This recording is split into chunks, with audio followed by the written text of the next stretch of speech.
Le régime, ce dernier montre ses muscles, a mobilisé hier des milliers de partisans dans les rues de Téhéran. Le personnel diplomatique français non essentiel a quitté le pays par précaution alors que les États-Unis envisagent toujours l'option militaire. Donald Trump dégaine déjà l'arme économique et menace de 25% de droits de douane à tout pays faisant affaire avec Téhéran. Mais attention, tout cela pourrait être contesté par la Cour suprême. On en parlera avec Anne Corpet dans le décryptage. Et en attendant une éventuelle intervention de son armée en Iran, Donald Trump dégaine déjà l'arme économique. Le locataire de la Maison-Blanche menace un pays faisant affaire avec Téhéran s'exposera à des droits de douane de 25% dans ses échanges commerciaux avec les États-Unis. Donald Trump ne donne pas davantage de précision, mais annonce déjà que la mesure prend effet immédiatement. Le président des États-Unis, qui continue par ailleurs de revendiquer le Groenland, qui menace Cuba et la Colombie après avoir fait enlever Nicolás Maduro, une présence sur tous les fronts à l'international. Mais sur le plan intérieur, vous allez voir que le locataire de la Maison-Blanche fait face à des difficultés. C'est votre décryptage, Anne Corpet, ce matin. Bonjour Anne, bonjour, merci d'être avec nous. On en parle ensemble d'abord de cette décision attendue de la Cour suprême sur la légalité des droits de douane, parce que Donald Trump n'est pas seul décisionnaire dans cette affaire et la possible décision de la Cour suprême inquiète déjà le président.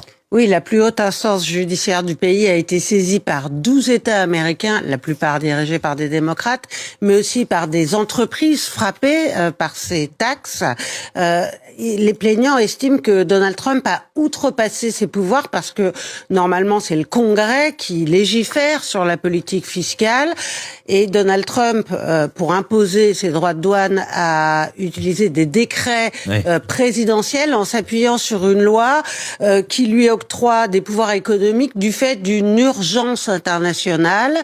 Et le président attend la décision de la Cour suprême avec une certaine fébrilité. Hier soir, sur les réseaux sociaux, il a estimé que les États-Unis seraient foutus si la Cour venait à remettre en question ses droits de douane.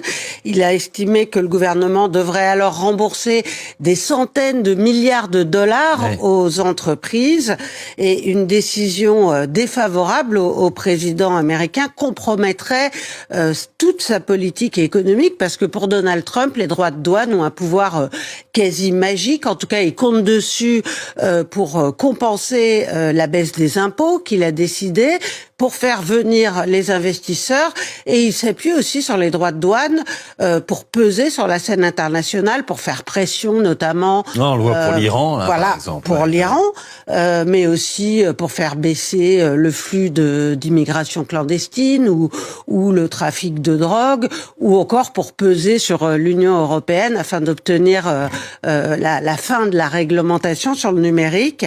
La décision de la Cour suprême, si elle était défavorable, serait le plus grand revers sur le plan judiciaire que Donald Trump affronterait depuis son retour à la Maison-Blanche, et elle compromettrait sérieusement sa politique sur de nombreux plans.